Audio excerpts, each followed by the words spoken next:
Welcome back. The news in details. President Abdel Fattah el-Sisi witnessed on Monday the inauguration of the 7th edition of Egypt's, which is held under the slogan Energy in Action, Supply Security, Energy Conversion, Emissions Reduction.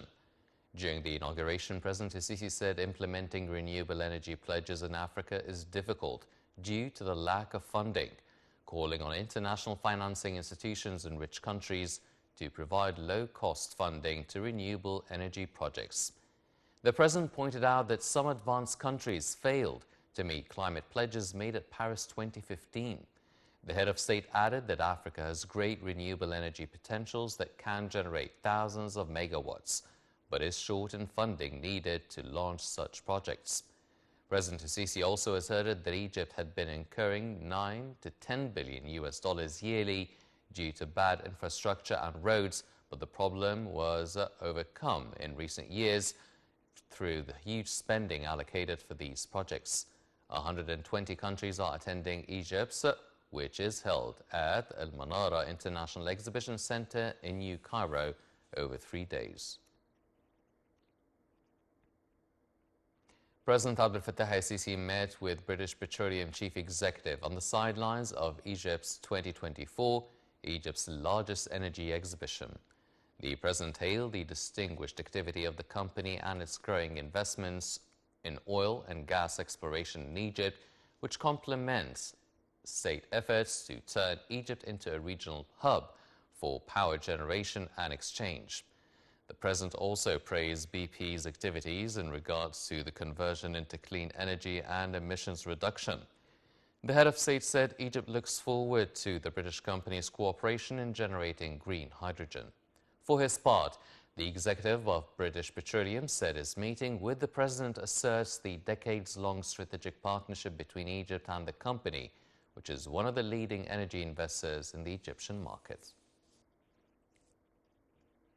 President Abdel Fattah el-Sisi expressed condolences to King Abdullah II of Jordan and to Crown Prince Al-Hussein bin Abdullah II over the death of Khalid bin Musa'ad al-Saif, the Crown Prince's father-in-law.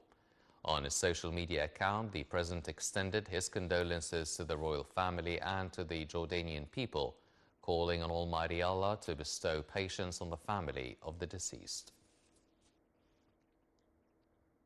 President Abdel Fattah el-Sisi on Monday received a phone call from the Belgian Prime Minister Alexander De Croo, where they discussed the current military escalation in the Gaza Strip.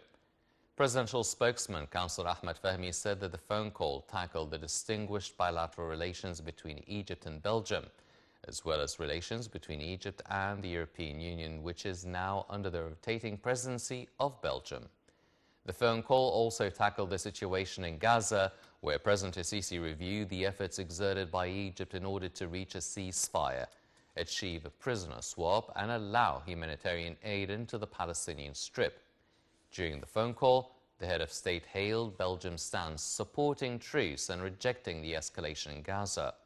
For his part, the Belgian Prime Minister asserted his country's consensus with Egypt's vision and its efforts that aim at reactivating the two-state solution. Foreign Minister Sameh Shoukry asserted that Egypt categorically rejects the Israeli military operation in the Gaza Strip, including the planned operation in the Palestinian Rafah city, as well as any plots and measures aimed at evacuating the Palestinians outside the Gaza Strip. Foreign Minister Sameh Shoukry asserted Egypt's rejection of the Israeli military operation in Rafah and any ideas or measures to displace the Palestinians from the Gaza Strip. Shoukry's remarks were made while receiving a delegation representing the U.S. House of Representatives led by Representative Adam Smith on Monday. Smith is visiting Egypt as part of a regional tour. Spokesman for the Foreign Ministry Ahmed Abu Zaid said that Shoukry welcomed the delegation and underscored the necessity of promoting strategic partnership between the two countries to achieve peace and security amid the current circumstances and turmoil in international and regional conditions. The Foreign Minister said Egypt is always seeking to boost relations with congressmen and underscored the important and vital role they play to serve Egyptian-U.S. interests. He highlighted the importance of maintaining efforts to enhance political, economic, trade, and military relations. The talks also tackled the situation in the Gaza Strip. Shoukry said Egypt is seeking speaking, the only solution to the Palestinian-Israeli conflict is the immediate ceasefire and the adoption of clear steps towards a genuine and serious peace process that would lead to the establishment of an independent Palestinian state in a certain and short period. Shukri as well underlined the vital role of the United Nations Relief and Works Agency for Palestine refugees in the Near East, UNRWA, in receiving and distributing humanitarian assistance in Gaza. The spokesman said the foreign minister talked about tireless efforts exerted by Egypt to make it easy for the entry of relief aid and removing obstacles faced by Israel, in addition to Egyptian mediation efforts to reach a deal to implement a humanitarian truce in order to stop the bloodshed in the Palestinian lands and allow for focusing efforts on chances of reaching a complete and everlasting ceasefire.